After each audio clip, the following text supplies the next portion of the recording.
Now we're going to be talking about both flower gardening and vegetable gardening and getting things ready here in these hot months for the coming cool fall. We're joined by Marissa Lankes, who is the farm manager for Prickly Pear Farm. It's a cut flower operation in Lampasas, and she also is involved with Boggy Creek Farm, a legendary Austin farm here on the east side of town. Yes, Great sir. to have you with us. Thank you. So glad to be here. So you are a young farmer and involved in both the cut flower business in Lampasas, and that's Prickly Pear Farms. Tell us a little bit about that operation. That's right. So Prickly Pear is two gentlemen.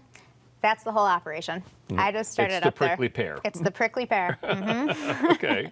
And they're great guys. They started Prickly Pear just a few years ago. This is year 3. So they're up in Lampasas. That's where we grow. It's a 30-acre farm altogether, growing every year. Yeah. And we distribute here in Austin. That's, well, you know, and it's so great, I think, that this industry is developing as a local industry, because otherwise, you know, they're shipping in these flowers that have been grown in hothouses in South America, loaded with chemicals. It's the last thing you want to bring home. 80% of our flowers in this country come from Colombia. Right. Yeah, so there's such a local scene for food. It's kind of a natural progression that we start thinking about some non-edibles too. Right, right. And here we are in the middle of the summer, and it's been an unusual summer. We'll say that for sure. But what's going on at the farm? What are you doing right now? In the hot weather, you grow hot weather flowers, and with all of the recent rain, luckily we haven't had so much that we've had a lot of problems, but everything loves rainwater. It just has some natural minerals. Yeah, right. Things you can't replicate. So the flowers are just as tall as they can be, and we're cutting them constantly. And so we have marigolds, zinnias, suns, all the heat-loving flowers. For sure, sure. All those bright summer colors too. Exactly. Yeah. So you've got all that going, and talking about taking care of those things in the summertime. Let's get. You know, you're growing them on a large scale, so I'm kind of visualizing rows, kind of like a vegetable farm. Rows, so a large scale for a local farm, but you know, nothing in the scheme of things. So the first thing and the most important thing during this part of the summer, if there's going to be a time where you slow production, this is it, because not only is the heat hard on your crops, but it's hard on your farmers. Sure. So, so the most important thing that we do is really be conservative in our water use, both at Prickly Pear and at Boggy Creek. Drip irrigation, always just putting the water right where it needs to be and nowhere else. Absolutely, yeah, it makes the most sense, and also cuts down on the possibility of leaf diseases, for example. Yes, exactly. And then this year, I would assume that could have been a problem in both places. Yep, an unusual year in that way that we usually don't have a lot of disease problems with things that are waterborne. And we haven't really this year, but if we weren't careful, the potential was there. I know Boggy Creek is an organic operation now. Actually not certified organic, we can't say that. Just dropped the certification this year. Okay, okay, but what's the approach at Prickly Pear? Prickly Pear is also not certified organic. Reason being, that system is better geared towards large farms, so with small farms it's a lot of work and a large expense for something that's just 2 people. Okay. Yeah. So both farms use chemical-free, sustainable, best practices growing. Right. We just can't legally say organic. I got you. It's that CYA thing with the labels and all of that. So, yeah, exactly. Okay.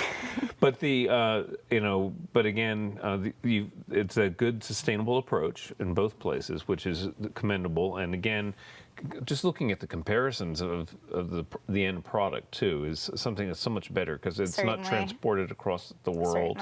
All those kinds of things, much more sustainable.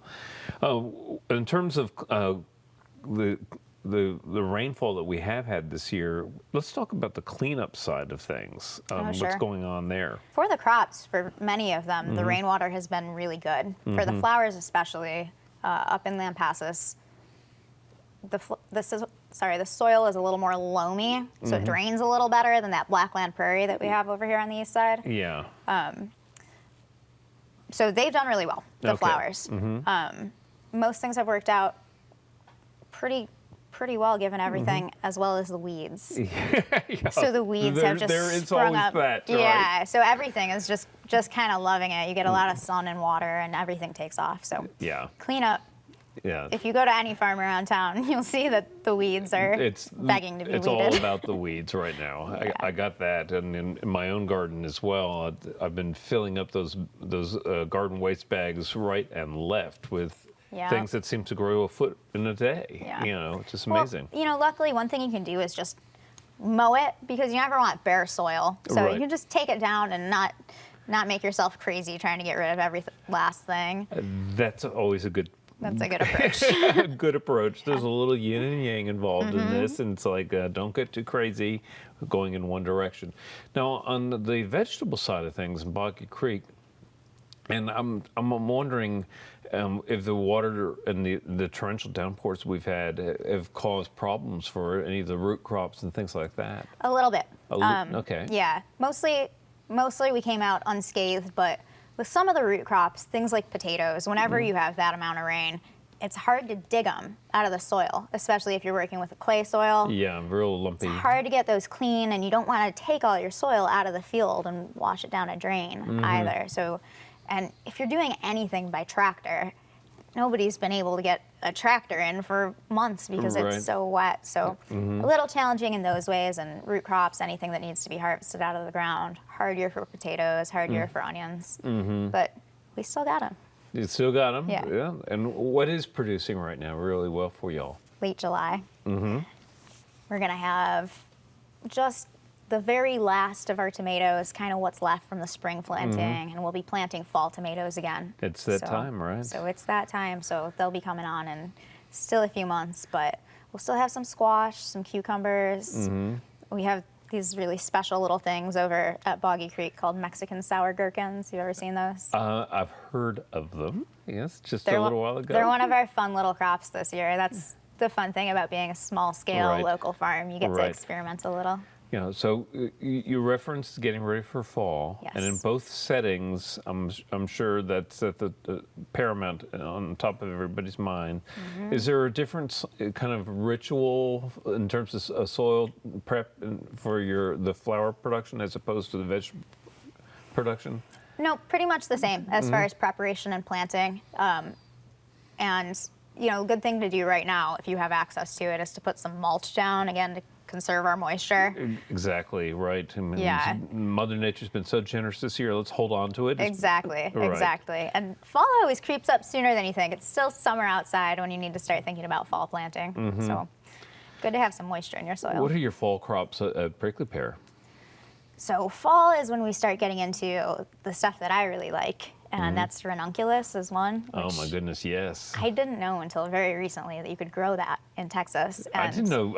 I've never heard of it being grown on a commercial scale. That's for sure. It's yeah. a beautiful plant. It's one of our big crops. It's Right. absolutely gorgeous, and you wouldn't believe how long they last. Mm-hmm. That's one of the big differences when we're talking about. Is that perennial for you? Or Nope, we grow it as an annual. Grown as an annual. Okay. But Wow. those things last forever. They're incredible. Yeah. So ranunculus for the fall, and then snapdragons, our other big crop. Yeah, that's a classic cool season plant for Texas. Yeah. Yep. And then Boggy Creek, of course, it's like a cornucopia in the fall, right? Yes, yes. The fall is my favorite season. It's Yeah. roots and shoots. Roots and shoots. Well, that explains it pretty well. Yep. Yeah, and a great time to be a gardener in Central Texas, and you're in a couple of great farms. So we Thank you. appreciate you coming on board and sharing a little bit of information about these cool locations. Thank you so much. All Glad right. to be here. Okay. Well, coming up next is our friend Daphne.